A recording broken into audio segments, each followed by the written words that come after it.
Hello बच्चों, आज हम बात करेंगे मूविंग चार्जेस एंड मैग्नेटिज्म के लेक्चर नंबर 44 के बारे में। और यहाँ पर हम डिस्कस कर रहे थे advance numericals based on path of a charge particle in magnetic field. कहने का मतलब कि हम किसी को चार्ज को मैग्नेटिक फील्ड के अंदर फेंकते हैं और उसके बाद हमने उसके पाथ के ऊपर कॉन्सेप्ट्स लाए थे, तो उसी के ऊपर न्यूमेरिकल्स चल रहे हैं। तो आज उसी के ऊपर एक और न्यूमेरिकल सीरीज है जहां पर हम एक और कॉम्प्लेक्स क्वेश्चन सीरीज लाए हैं एडवांस लेवल का ही। तो शुरू करते हैं। मान लेते हैं ये हमारे पास मैग्नेटिक फील्ड गिवन है, ठीक है। ये जो हमारा क्रॉस दिख रहा है ये मैग्नेटिक फील्ड है, मतलब ये यहाँ पे क्रॉस, ये क्रॉस, तो ये क्या है, ये हमारी जो है मान लेते हैं मैग्नेटिक फील्ड है, ठीक है। अब इस मैग्नेटिक फील्ड को फैला करके हम क्या किए, कोई चार्ज है जिसको हम मान लेते हैं माइनस क्यू है, ठीक है।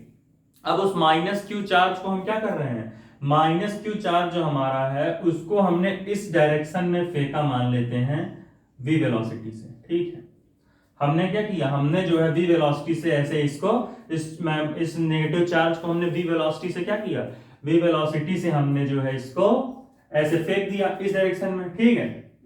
मान लेते हैं जो हमारी v वेलोसिटी थोड़ा कुछ इस डायरेक्शन में है, ए ऐसे ऐसे ऐसे जाके, ठीक है। तो हमने इसको क्या किया, हमने इसको v वेलोसिटी से ऐसे फेंक दिया, यानी चार्ज की वेलोसिटी जो है ऐसे है, कुछ चार्ज की वेलोसिटी ऐसे है, ठीक है। ये थोड़ा सही से मैं बनाना चाहूं तो कैसे समझा सकता हूं आपको, ये यहां से ये ऐसे, ये एंगल ही मान लेते हैं, यहां दिखा देता हूं मैं ऐसे, ठीक है, ऐसे ये, अब समझ में आएगा, थोड़ा तिरछा, ये वेलोसिटी फुटुक ऐसे, ठीक है, ऐसे। तो v वेलोसिटी से हमने जो है इसको मैग्नेटिक फील्ड के अंदर जैसे ही फेंका तो ये सर्कुलर पाथ में घूम के नीचे की तरफ चला गया। अब कहोगे सर कैसे गया नीचे की तरफ, तो समझते हैं डिटेल से, ठीक है। सबसे पहले हम क्या करेंगे बताते हैं, देखो सबसे पहले हमने क्या किया, राइट हैंड उठाया। अब राइट हैंड का जो पाम है, यानी ये जो चार उंगलियां हैं, ये 1 2 3 4, राइट हैंड के पाम को हमने मैग्नेटिक फील्ड के डायरेक्शन में लगाया। अब मैग्नेटिक फील्ड का डायरेक्शन किधर है, मैग्नेटिक फील्ड का डायरेक्शन अंदर की तरफ। ये जो क्रॉस मैग्नेटिक फील्ड है इसका मतलब क्या होता है, डायरेक्शन ऑफ मैग्नेटिक फील्ड अंदर है। तो हमने कहा भाई कि हमारी जो मैग्नेटिक फील्ड है वो अंदर की तरफ है, तो ये ऐसे गई ऐसे मैग्नेटिक फील्ड अंदर की तरफ, ठीक है, ये अंदर की तरफ। अब हम देखेंगे चार्ज की वेलोसिटी का डायरेक्शन। देखो जो हमारे पाम होते हैं, ये जो हमारा पाम है ये मैग्नेटिक फील्ड के डायरेक्शन को दिखाता है, ठीक है। ये जो हमारी है ये पाम, तो ये मैग्नेटिक फील्ड के अंदर चला गया ऐसे। अब हमारा जो थंब होता है ये क्या बताता है, चार्ज की वेलोसिटी का डायरेक्शन बताता है। तो जैसे तो हमारी चार्ज ऐसे जा रही है, देखो ये ऐसे, तो थंब को हम क्या करेंगे, थंब को चार्ज की वेलोसिटी के डायरेक्शन में पॉइंट करेंगे। ये देखो ये मैग्नेटिक फील्ड अंदर की तरफ, थंब हमारा चार्ज दिखाएगा, चार्ज ऐसे जा रहा है इस डायरेक्शन में ऐसे, ये देखो चार्ज ऐसे जा रहा, मैग्नेटिक फील्ड अंदर की तरफ। अब अपने हम पाम को पुश करते हैं ऐसे ऐसे, टिंग टिंग डिंग डिंग ऐसे ऐसे ऐसे ऐसे। जब हमने पाम को पुश किया तो ये वाला जो पोर्शन है ये यही पाम होता है। तो हम ये देखें कि पाम किधर जा रहा, पाम हमारा ऊपर की तरफ जा रहा है ऐसे, पाम ऊपर की तरफ, इसका मतलब फोर्स भी ऊपर की तरफ लग रहा है, नहीं, यहां पर है निगेटिव चार्ज। जब भी निगेटिव चार्ज हो तो क्या करोगे, अगर पाम ऊपर की तरफ जा रहा तो इसका मतलब फोर्स जो लग रही, जो मैग्नेटिक फोर्स लग रही है इस चार्ज के ऊपर, वो ऊपर की तरफ, वो भी ऊपर की तरफ है। लेकिन यहां पर क्या है, यहां पर हमारा निगेटिव चार्ज है, तो अगर पाम ऊपर की तरफ जा रहा इसका मतलब फोर्स ऊपर की तरफ, ठीक। तो वो तो पॉजिटिव चार्ज के लिए है। लेकिन अगर निगेटिव चार्ज आ जाए, तो अगर पाम ऊपर की जा रहा, ऊपर की ओर जा रहा, तो समझ जाओ फोर्स नीचे की तरफ लग रहा। यही पॉजिटिव चार्ज होता तो हम क्या करते, जिस डायरेक्शन में पुश करने पे पाम जा रहा वही डायरेक्शन फोर्स का होता। तो यहां पर ऊपर की तरफ जा रहा तो फोर्स अपवर्ड्स ऊपर की तरफ। लेकिन यहां पर क्योंकि नेगेटिव चार्ज है, तो जो डायरेक्शन आए पाम का उसका अपोजिट डायरेक्शन लेना है फोर्स का। इसका मतलब रियलिटी में फोर्स ऐसे लग रही नीचे की तरफ, नीचे की तरफ। यानी यहां पर फोर्स कैसी होगी, जो भी हमारी मैग्नेटिक फोर्स है वो नीचे की तरफ ऐसे ही हर पॉइंट पर लगेगा, यहां आएगा वेलोसिटी ऐसे, ठीक, मैग्नेटिक फील्ड अंदर पुटुक पुटुक पुटुक ऊपर की तरफ, इसका मतलब फोर्स नीचे, फिर यहां पे ऐसे खींचेगा, फिर यहां पर भी ऐसे ही खींचेगा, ये ऐसे यहां पर खींच लेगा, फिर ये यहां पे ऐसे खींच लेगा। यानी जो ओवरऑल मोशन बनेगा वो सर्कुलर बन गया, फोर्स खींचता रहा अपनी तरफ हर जगह पर। इस पॉइंट पे आओगे वेलोसिटी ऐसे, मैग्नेटिक फील्ड अंदर की तरफ, फोर्स यानी नीचे की तरफ, रियलिटी में फोर्स नीचे है तो फिर ऐसे खींचेगा, ऐसे, समझ रहे हो? इस तरीके से हम चीजों को देख सकते हैं, ठीक है। मतलब हर जगह क्या कर रहा, हर जगह फोर्स इसको खींच लेगा, जो भी हमारी मैग्नेटिक फोर्स है, ठीक है। तो इस तरीके से हम देखते हैं। अब हमें बताना क्या है, हमें बताना है कि कितना टाइम स्पेंड हुआ, ठीक है, कितना टाइम स्पेंड हुआ इतना रेडियन घूमने में। अब जैसा कि मैंने पहले से लिखा है, बाकी यहाँ 90 डिग्री कैसे आए ये भी समझाएंगे। 90 को हम क्या लिखते हैं, π/2 भी लिखते हैं। तो हमें क्या पता करना है, टाइम स्पेंड, कितना टाइम स्पेंड हुआ मैग्नेटिक फील्ड में, वही हमको पता करना है। टाइम स्पेंड इन, हमें पता करना है time spend in magnetic field, भाई मैग्नेटिक फील्ड में कितना टाइम स्पेंड हुआ for moving π/2 radian, π/2 radian move कराने में कितना टाइम हमारा स्पेंड हुआ, भाई हमको बताना है। तो इसको हम कैसे निकालेंगे, सबसे पहले हम क्या करते हैं, मान लेते हैं हमने इस चार्ज को ये यहां से ऐसे फेंका था, ऐसे, ठीक है, चार्ज को हमने ऐसे फेंका, या मान लेते हैं हमने 45 डिग्री 45 डिग्री, मान लिया हमने 45 डिग्री के एंगल पे चार्ज को फेंका। तो जैसे ये चार्ज ऐसे 45 डिग्री पे फेंकेंगे यहाँ, तो यहाँ के एंगल 45, तो ये भी 45 हो जाएगा, सीधी बात, अपोजिट एंगल से, वर्टिकली अपोजिट है, तो 45, तो ये भी 45। फिर ऐसे ये सर्कुलर पाथ घूम के यहाँ गया, तो हमने ये एज्यूम किया कि जिस एंगल पर हमने चार्ज को फेंका, उसी एंगल पे चार्ज रिलीज भी हुआ वहां से। तो यहां पर भी ये एंगल कितना होगा, 45, और यहां पर भी ये एंगल 45 हो जाएगा, क्योंकि वर्टिकली अपोजिट है, ठीक।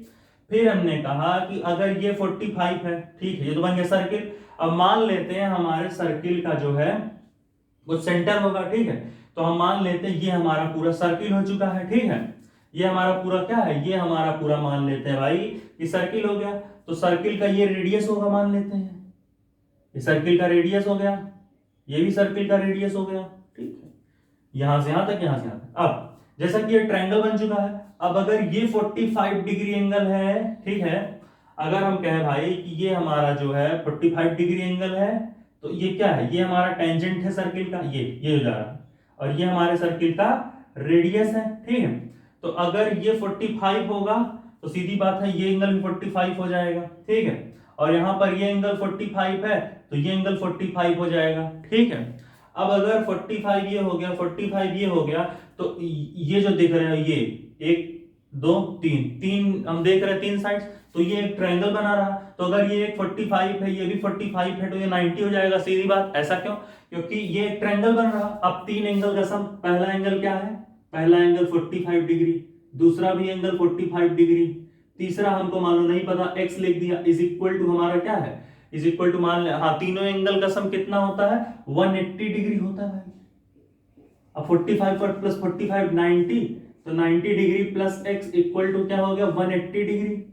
अब x इक्वल टू क्या हो जाएगा, 90 को इधर ट्रांसफर करेंगे तो 180 माइनस 90, यानी हमारे इस एंगल का भी, इस एंगल की वैल्यू कितनी आ गई, 90। इसका मतलब ये हमारा कितना हो गया, 90। और 90 डिग्री को हम क्या दिखा सकते हैं, x इक्वल टू हम π/2 भी लिख सकते हैं, जो हमारा एंगल x आया है, ठीक है। तो इसको हम π/2 भी लिख सकते हैं। अब हम π/2 रेडियन मूव कराने में कितना समय लगा, तो उसको हम देख सकते हैं, ये रहा हमारा वो से आया, ठीक है। तो इसको इरेज करें क्या, यहीं पे सवाल लगा देंगे ना, ठीक है। चलो, π/2 रेडियन में हमें बताना है, निकाल लेते हैं, और कोई कठिन चीज नहीं है, ठीक है। तो ये मैग्नेटिक फील्ड हम थोड़ा अंदर बना लेते हैं ऐसे। हाँ, अब देखो, तो हमें कहानी बतानी है पूरी, समझ गए एंगल की कहानी। अब क्या करेंगे, अगर हमें पूरा सर्किल घूमना हो, पूरा सर्किल घूमने में कितना टाइम स्पेंड होता है, हमने इसका फॉर्मूला डिराइव किया है कि भाई अगर हमें पूरा सर्किल, कंप्लीट सर्किल, अगर हमें जो है कंप्लीट सर्किल घूमना हो, कंप्लीट सर्किल, तो हमें कितना टाइम लगता है। मान कंप्लीट सर्किल का मतलब कितना रेडियन घूमे, रेडियन मतलब एंगल, कितना एंगल घूम रहे हो, ऐसे कितना एंगल घूम रहा है बॉडी, ये, ठीक है। तो यहां पर कंप्लीट सर्किल घूमने में कितनी रेडियन हो जाती है, 2π। तो 2π रेडियन में हम मान लेते हैं जैसे कि 2π रेडियन है, तो 2π रेडियन घूमने में कितना समय लगेगा, 2π रेडियन घूमने में कितना समय लगता है, हमने फॉर्मूला निकाला है जो हमारा टाइम पीरियड निकल के आता है वो कितना आता है, वो हमारा निकल के आता है 2πm/क्यूबी। ये क्या है, ये हमने निकाला है टाइम पीरियड, याद करो टाइम पीरियड का फॉर्मूला हमने निकाला था 2πm/क्यूबी, जहां पर m मास ऑफ चार्ज होता था, q क्या होता था, चार्ज का वैल्यू कितना है, चार्ज की मैग्नीट्यूड कितनी है, 2 कूलम 3 कूलम, और b क्या होता था, b वो मैग्नेटिक फील्ड जिस मैग्नेटिक फील्ड में हमारा चार्ज प्रेजेंट है। तो भाई ये टाइम पीरियड है कंप्लीट सर्किल घुमाने के लिए, या फिर कह सकते हो 2π रेडियन, 2π एंगल पूरा घुमाने का में इतना समय लगता है। अगर 2π रेडियन या फिर कंप्लीट सर्किल घूमने के लिए अगर इतना टाइम लगता है तो 1 रेडियन अगर हमें घुमाना, मतलब थोड़ा सा ऐसे, अगर हमें 1 रेडियन घुमाना पड़े किसी भी एक चार्ज को, अगर हमें किसी एक चार्ज को 1 रेडियन के एंगल पे घुमाना है तो कितना समय लगेगा, सीधी सी बात है, जितना 2π रेडियन में लगा, कितना लगा है 2πm/क्यूबी, तो जितना 2π रेडियन में लगा उसको लिखो और 2π से डिवाइड कर दो। जैसे हम इसको डिवाइड किया 2π खत्म, और हमारा आंसर क्या गया, हमारा आंसर आ गया m/क्यूबी। यानी जो हमारी 1 रेडियन घुमाने के लिए कितना समय लगता है, m/क्यूबी। अब सीधी बात है, अगर 1 रेडियन घुमाने में m/क्यूबी लग रहा है तो हमें π/2 घुमाने में कितना लगेगा, सीधी बात है। अगर π/2 90 डिग्री, तो π/2 एंगल घुमाने के लिए हमें कितना समय लगेगा, यानी 90 डिग्री घुमाने के लिए कितना लगेगा। बहुत सिंपल चीज है यहाँ पर। अब तो कितना हो जाएगा, जितना 1 रेडियन में लगा, जितना 1 रेडियन घूमने में टाइम लगा पहले उसको लिखेंगे। 1 रेडियन घूमने में कितना समय लगा, मतलब किसी चार्ज को 1 रेडियन घुमाने में कितना समय लगा, m/क्यूबी, तो लिखो m/क्यूबी और उसे डिवाइड मल्टीप्लाई कर देंगे π/2 रेडियन से। जितना रेडियन में हमें चार्ज को घुमाना है उससे मल्टीप्लाई करो, सीधी बात, यूनिटरी मेथड कि भाई π/2 रेडियन में कितना समय लगेगा, जितना 1 रेडियन में लगा हो उसको लिखो और मल्टीप्लाई कर दो जितने रेडियन के लिए पूछ रहे हो, यानी π/2 से।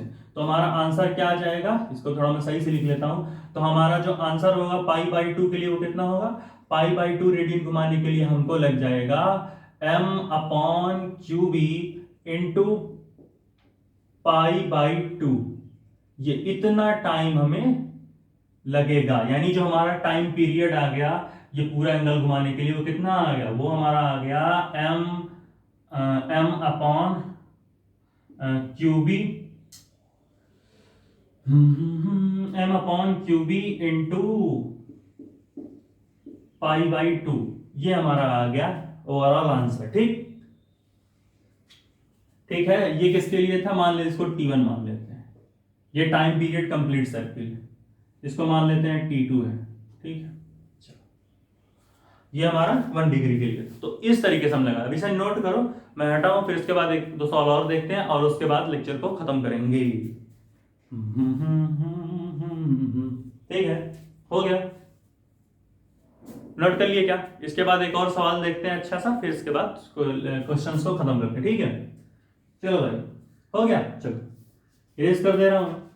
तो इस तरीके से हम सवालों को लगाते हैं। अब इसके बाद एक और कॉम्प्लेक्स क्वेश्चन सीरीज आएगी, मान लो इसको पहले इरेज करते हैं, टंग टंग पूरा फटाफट इरेज कर भाई, टिंग टिंग टिंग टिंग, π/2। ठीक है, इसका मतलब हम क्या समझे यहाँ पे, इसका मतलब हम कुछ नहीं, बस ये समझे कि भैया जो है यहाँ पर अब हम क्या करेंगे, एक क्वेश्चन 2 क्वेश्चन और लगाएंगे, इसके बाद एक और कॉम्प्लेक्स क्वेश्चन सीरीज आएगी इसके ऊपर, और उसके बाद हम लोग एक नया टॉपिक लाएंगे helical path of a charge particle वगैरह पे। ठीक है, तो अब भी मूविंग चार्जेस एंड मैग्नेटिज्म पे 25 से 26 लेक्चर बचे हैं, ज्यादा नहीं बचे हैं, ओवरऑल 70 लेक्चर में खत्म हो जाएगा।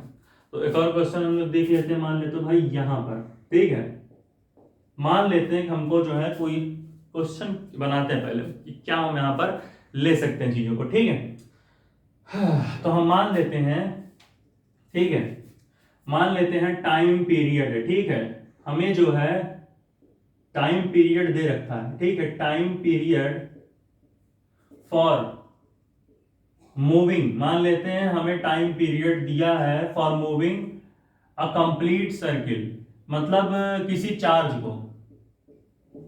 ठीक है, time period for moving a charge, time period of लिख देते हैं time period of a charge Q, कि मान लेते हैं कोई चार्ज क्यू है, उसका टाइम पीरियड किस time period of a charge Q for moving time period for a charge Q for moving, ठीक है, for moving a complete circle.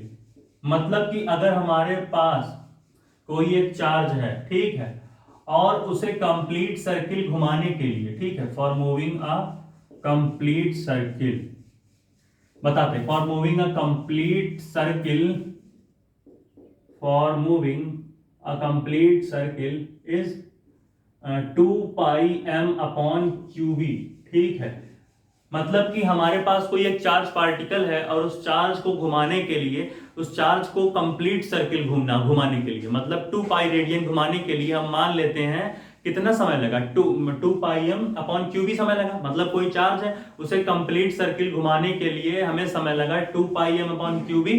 तो हमें बताना है कि क्या फ्रीक्वेंसी होगी चार्ज की, ठीक है, हमें क्या बताना है, देन फाइंड, हमें बताना है then find frequency of charge, ठीक है। तो इसे पहले लगाओ, हम लोग देखते हैं आखिर से कैसे लगा सकते हैं। 1 2 3 4 हो गया क्या?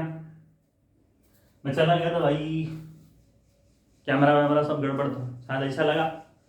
हाँ भाई, तो क्या बताओ, क्या हमें बताना है, देन फाइंड फ्रीक्वेंसी, हमें क्या बताना है, हमें बताना है फ्रीक्वेंसी ऑफ चार्ज, हमें चार्ज की बतानी है फ्रीक्वेंसी, ठीक है। तो कैसे निकालेंगे, तो हमें क्या बताना है, फॉर अ कंप्लीट सर्किल हमको दे दिया है, ठीक है, हमें जो है फॉर अ कंप्लीट सर्किल, हमें जो है कंप्लीट सर्किल के लिए, यानी कि जो हमारा 2π रेडियन के लिए हमें समय कितना लगा है, हमें समय लगा है 2πm अपॉन क्यूबी।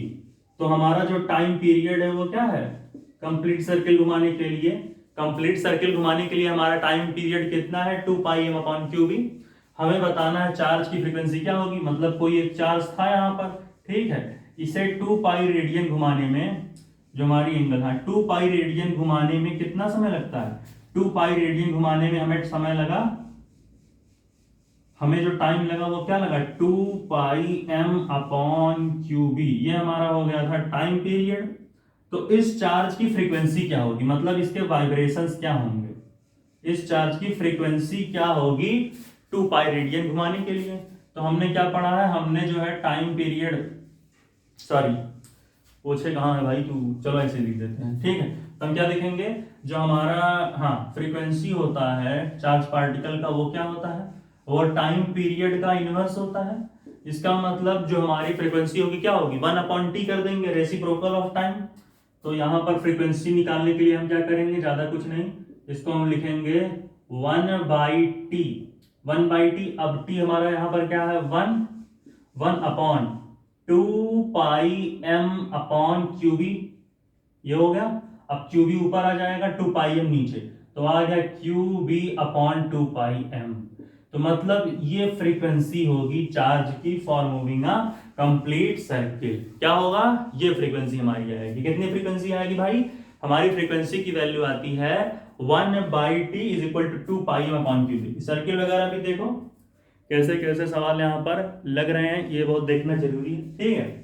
तो बेसिकली समझ पाए यहाँ पर कैसे हुए, हमने क्या किया, हमने कहा कि हमको बताना है time period for a charge particle for moving in a complete circle. हमें जो है चार्ज कोई है, वो पूरा 2π एंगल घूम गया, यानी पूरा एक कंप्लीट सर्किल बना गया रेडियन घूमते घूमते। तो उसमें उसने कुछ टाइम लिया होगा, मान लेते वो टाइम इसने लिया है 2πm अपॉन क्यूबी। तो हमसे कहा कि बताओ चार्ज जब 2π रेडियन घूमा, तो 2π रेडियन घूमने के लिए क्या फ्रीक्वेंसी लगी होगी। तो भाई फ्रीक्वेंसी भी कुछ खास नहीं, क्यूबी अपॉन 2πm लगी है, सीधी सी बात है। फ्रीक्वेंसी कितनी लग जाएगी, फ्रीक्वेंसी हमारी लग जाएगी क्यूबी अपॉन 2πm। तो इस तरीके से हमारी फ्रीक्वेंसी की वैल्यू निकल आई। अब इसी तरीके से अगर हमको बोल दे कि भाई क्या बोलते हैं 2π नहीं, मान लो कि इसका जो है हाफ कर देते हैं, या फिर मान लो कि 2π है तो हम मान लेते हैं पाई एंगल घुमाने के लिए। हमसे कहते भाई कि अगर मान लो पाई रेडियन घुमाया, ठीक है, हमसे कहे कि अगर हमने पाई रेडियन घुमाया और पाई रेडियन घुमाने में हमें समय लगा मान लो ठीक है, उसको तो निकालना पड़ेगा, क्या अलग चीजें हैं वो, पाई एंगल वगैरह के लिए। पाई के लिए हम क्या करेंगे, अगर पाई रीडिंग के लिए पूछेगा तो सबसे पहले हम इसका 1 डिग्री का निकाल, बताया था ये वाला सवाल, ये तो बताया है ना, पाई और 2 पाई का। ठीक है, तो इस तरीके से हम जो है क्वेश्चंस को टैकल करते हैं। अब इसके बाद भाई एक और, पहले इसको देख लो, 1 2 3 4 में हटाओ भाई, इसीलिए नोट करो, हो गया, आ जाओ चलो। तो भाई इसके बाद हम क्या करेंगे, अब इसके बाद हम एक और एडवांस कॉम्प्लेक्स क्वेश्चन सीरीज लाएंगे, जहां पर हम path of a charge particle पर ही सवाल देखेंगे। उसके बाद एक नया टॉपिक आएगा मूविंग चार्जेस एंड मैग्नेटिज्म में। तो अब भी मान के चलो 20 से 25 26 ऐसे कुछ लेक्चर्स बचे, फिर ये खत्म हो जाए। इसके बाद के चैप्टर्स बहुत छोटे छोटे हैं, तो जल्दी खत्म करेंगे क्लास 12, उसके बाद 11 शुरू करेंगे। तब तक के लिए भाई पढ़ाई करते रहें, ऑल द वेरी बेस्ट। अगला लेक्चर हम बहुत ही जल्द लाएंगे।